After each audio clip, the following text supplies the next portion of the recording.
At different times in my life, I've tried to do different things. But in hindsight, it would seem that all my life I've pursued two things: literature and music and thinking. So three things. What did you find? I would say that to have the courage to really stand by what you think and be radical.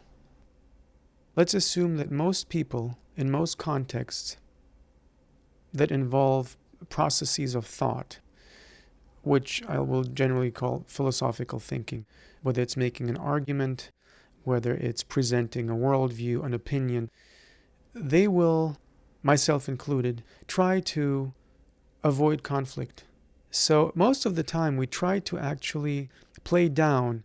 Very often you will find in polite conversation, in polite society, quote unquote, people who will, say something of the following: oh yes, one could see that, or yes, I could see that, yeah, I understand. But very often they actually do not see it and they don't understand, they just say it.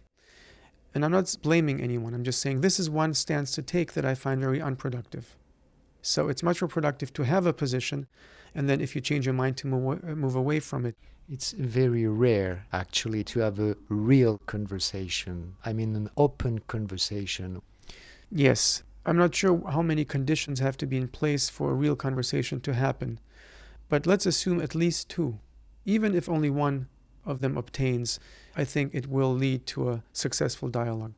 And the one condition is you suffer so much that you must have the feeling that this dialogue will make you feel better, one way or another, intellectually, emotionally, physically, materially, or someone you love or respect suffers so much that you want them to feel better, and they're more important than you are. If both conditions are given, you have a really great starting point for really great dialogue. Being a philosopher, being a publisher, being a writer, how did you come to translating? I grew up with several languages. Some of them were concomitant all the time. Some of them entered my life and then wound their way out of my life again as continuous presences. Like Polish, for instance. I spoke Polish growing up all the time with my stepfather. Now I haven't spoken Polish I speak Polish to construction workers in New York sometimes, but I haven't spoken it properly in 10 years or longer. But if you grow up with multiple languages, and multiple cultural contexts, it's almost like a déformation professionnelle. You have this almost sick urge to always be able to say everything in every language simultaneously, because you have a constant fear of loss, especially with those languages that you speak at a native speaker's level. So in my case, that's German, Russian, and English. So translating was a part of existence. So you don't become a translator. You are already a translator in a way before you start translating books, because translating in your mind is part of your regular routine. It's part of your being in the world and being with others. And so because I did not grow up in Russia, but abroad most of my life, the biggest fear was to lose Russian. There was this fear, not a fear of loss per se, but an insecurity about the very structure of what this language means for your understanding of yourself as a human being and self-perception. So in a way, becoming a professional translator had crept into my life surreptitiously simply because I needed to make a living, and I realized translating is a really good way to do it, especially in the film business. Not in the literary business, unfortunately. And then it just became a philosophical, linguistic interest. And then when my wife and I started our small press, which is growing as we speak, and foreign language authors started approaching us with potential publication of their works, we would either hire translators to do it, or if I had the feeling that no one could do it better than I, and not because I'm the best translator, but because the subject matter, the style, and the author, him or herself, was such that I felt in good conscience that I know so much about the context, the requisite context, the themes and the topics addressed in the writing, and the style required in both languages in terms of understanding both, that I was the one to do it better than anyone else, then I would translate myself. And in doing that, I realized that you become the expert on the text you translate. You learn more about your own language, the target language into which you translate. It's a really exciting intellectual puzzle. That is what I find most fascinating about it. It forces you to come up with the same solutions to philosophical problems that the creator of the original text must have had, even though it doesn't feel that way anymore, because if they're good, it's effortless. But at some point in their lives, in their trajectory, they worked on becoming as effortless. So you replicate this kind of, it's almost like you replicate their ontogenetic process in the span of one book. So that's why it's doubly tough. At the same time, it's easier because, and there I have no qualms about saying that, even though many translators will disagree with me, the translator is not the same as the author. The translator has one big advantage. The author has done the work for him or her and come up with the creative work. So in that sense, translating is really easy on the one hand if you know how to do it well. Its difficulties consist in finding the solutions, but the solutions are there. How do you try to find the right words? Usually what happens is when I read the book in the original, as I read it, I already know what it will sound like in English. So I read it and I can see it in English. I have the same with covers, for instance. So I see what the book will look like. I see it as a finished book in English with a finished English text. You have immediately an idea about the translated text without having the words. Yes. So I know it will work. I know what it should sound like. I have a feel for what it should feel like. That's something very immediate. If I don't have that, I don't translate. So it's about intuition. Sure. A lot of intuition, but you have to know the languages really well. It's like probably for a good pianist, the technique has to be there, and then you can let intuition play. Would you say that translating is an interpretation? Yes, of course. But an interpretation in a different way from the musician interpreting a score. Because as a musician, when you interpret a score, you cannot change the text. You can change the dynamic and the dynamics. You can change rhythm. So you can decide when you'll put in a ritardando, a sostenuto, how long the fermata will last. But you cannot change the F sharp to a G. You can't do that. When you translate, you do all of that all the time because you don't have a fixed text. You don't have a well-tempered text. You have a text with words that already in the original mean many different things. Everything can mean its opposite as well. Do you like to take risks in translating?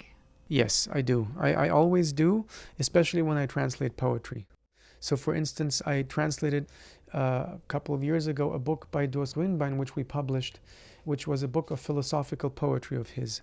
And it was called Mortal Diamond, which is a metaphor he uses in a little short essay, prose, a very poetic prose piece in that book, dealing with Malebranche. And I translated this whole book in rhyme.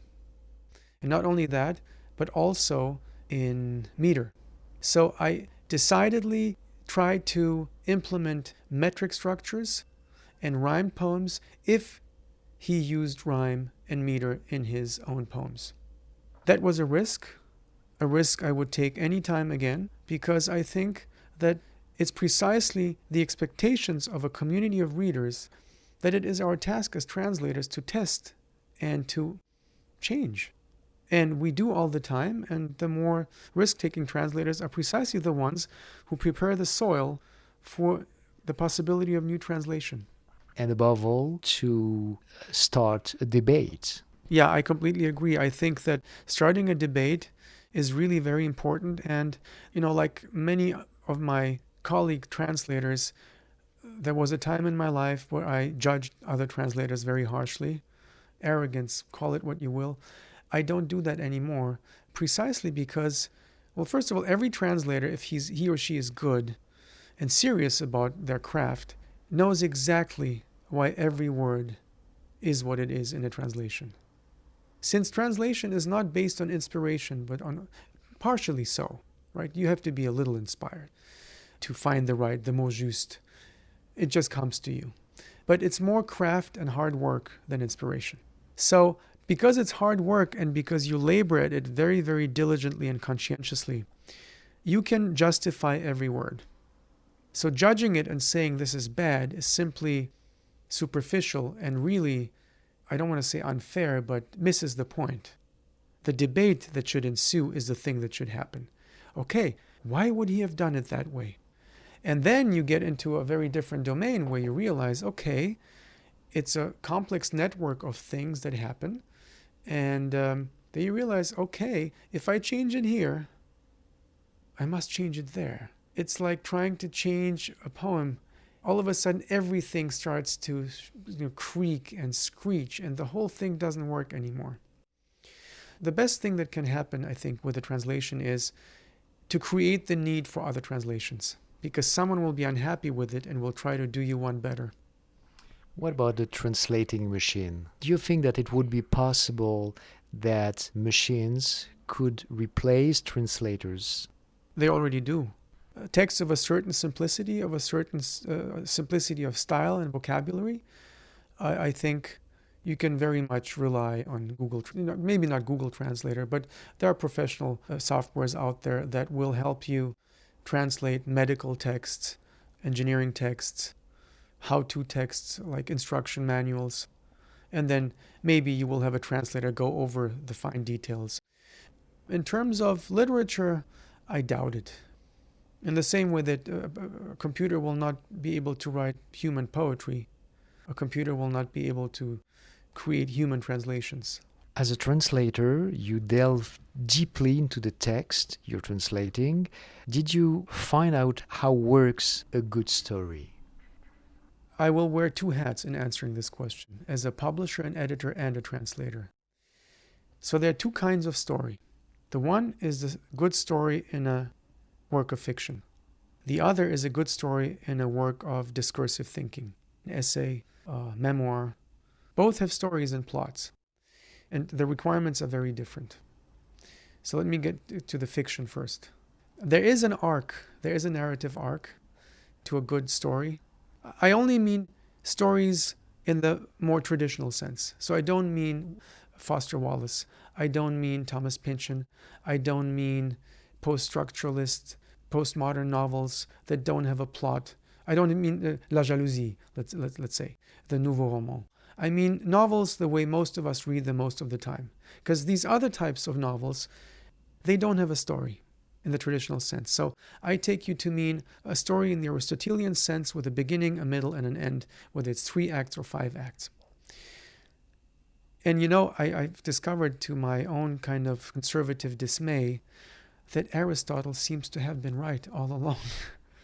That there is an arc, there's a beginning, there's a middle, and an end in which things get resolved or don't get resolved, in which foreshadowing happens, in which, as Viktor Shklovsky once put it, if you see a gun in the first act, you must know that it will be shot in the last. And this expectation be better fulfilled, if you will, or else you will be disappointed. So there are certain ways of keeping a reader's attention that are just a matter of craft. So yes, you have to have a kind of an exposition where things are presented, however they're presented. You have to have a thickening of the plot. You have to have a certain climax within the thickening to keep your interest, and you have to have moments of retardation and relaxation, and another climax at the end where things, explode or get resolved somehow, emotionally, pragmatically, or in other ways. How to do it. So I know how it works as a reader. How to do it, I could not tell you. Because if I could tell you how to do it, then being a good novelist could be taught. And then all of the creative writing programs in the US would create good novelists, and yet they don't. So there's something, call it talent, call it something else, that makes it all happen, that cannot be taught, and for which you don't have to study. You don't have to have studied writing to become a good writer. This we do know factually. In the other sense, the other genre, the essayistic genre, there a lot of it revolves around clarity of thought. As confusing and difficult as it may be, there has to be a clear thread in the way you unfold your thinking process That's one. And the other, for me personally, there has to be profound existential insight that is both something that I knew all along, but never seen so well expressed, and at the same time so new that I've never seen it in this light. I'm gonna leave the space, keep the microphone, and add whatever you want to the interview. One thought that comes to mind is the difference between an interview and a conversation. And I think that while we've had a wonderful, wonderful conversation before the interview, and while we've had a wonderful, wonderful interview, and you asked really pertinent and very astute and pointed questions that left enough room for latitude in my own process of responding to them. It would be interesting, so that's not a criticism at all. It would be interesting to do the same, but as a conversation, where you also bring yourself in as a partner in dialogue, not least because everything we've been talking about, translation, reading, philosophizing, is conversation, albeit with different means. That's it. You can come in.